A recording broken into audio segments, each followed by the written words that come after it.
नमस्ते भाइयों बहनों, स्वागत है आप सभी का आपके अपने YouTube चैनल बच्चों का निर्माण में। तो चलिए आज बात कर लेते हैं चूड़ाकर्म या मुंडन संस्कार के बारे में। आइए तो जानते हैं कि चूड़ाकर्म संस्कार बालक का कब और क्यों करना आवश्यक है।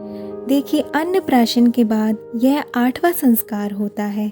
भाइयों बहनों, सनातन धर्म में लगभग सभी मतांतरों को मानने वाले लोग अपने बच्चों का मुंडन अवश्य ही करवाते हैं और मान्यता ये भी है कि अधिकांश लोग अपने कुल देवता के मंदिर में भी इस संस्कार को अपने पूर्वजों की परंपराओं के अनुसार ही करवाते हैं या फिर नदियों के किनारे धार्मिक स्थली पर भी करवाते हैं।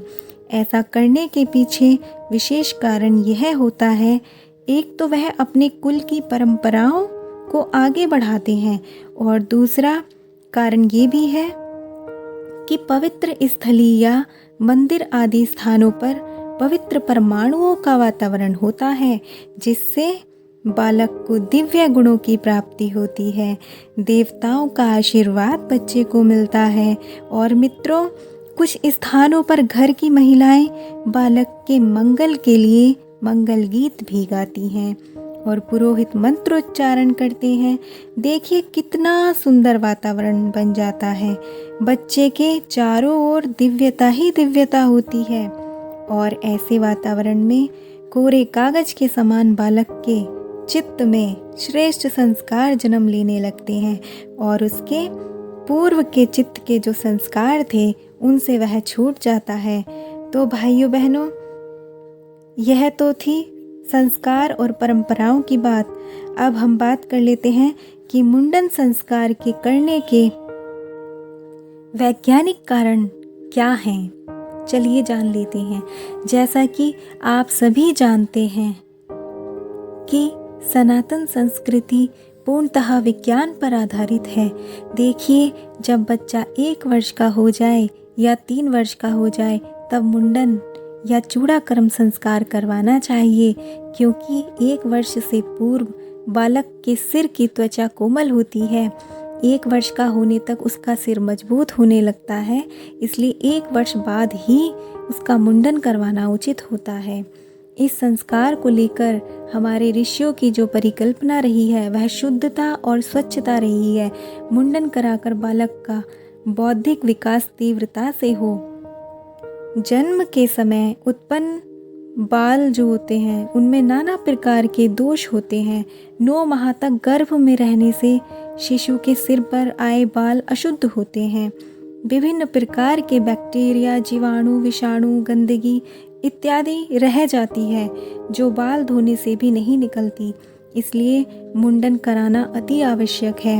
इससे शिशु का सिर मस्तिष्क स्वच्छ होता है, वह उसे तेज की प्राप्ति होती है और बुद्धि और भी प्रखर होती है।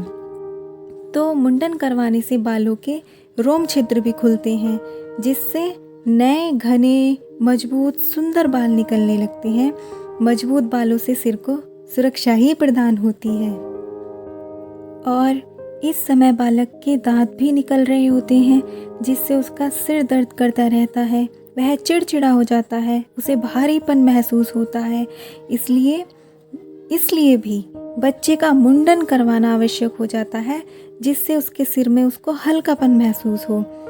तो जब बालक का मुंडन करा रहे हों तब बालक के माता पिता और पुरोहित मंत्रों का पठन पाठन करते रहें, जिससे कि यहाँ से जो केश अर्पित हुए हैं उसके स्थान पर एक सुंदर भावना बन जाए। जहाँ से उसके बाल हटे हैं वहाँ एक सुंदर भावना बन जाए और उसके मस्तिष्क से ही जो मानव का द्वितीय जन्म माना जाता है, इसलिए मस्तिष्क सुंदर होना चाहिए, जिसमें ब्रह्मरंध्र और लाखों नाड़ियाँ होती हैं, जिन नाड़ियों का संबंध लोकांतरों से होता है, ब्रह्मांड से होता है। भाइयों बहनों, पूज्य गुरुदेव कहते हैं कि एक एक बाल या केश के नीचे 101 नाड़ियों का प्रभाव रमण करता है। मुंडन संस्कार के बाद बालक के केशों को पृथ्वी में दबा देना चाहिए, जिससे उन केशों की जो गंदगी है वह वातावरण में न जाए। फिर माता पिता बालक को स्नान आदि कराकर, सुंदर वस्त्र पहनाकर सभी बड़ों का आशीर्वाद ग्रहण करवाएं, गुरुओं का आशीर्वाद ग्रहण करवाएं, पुरोहितों का आशीर्वाद ग्रहण करवाएं। फिर बालक को अच्छे अच्छे भोज्य पदार्थ खाने को दें या माता बालक को खिलाए।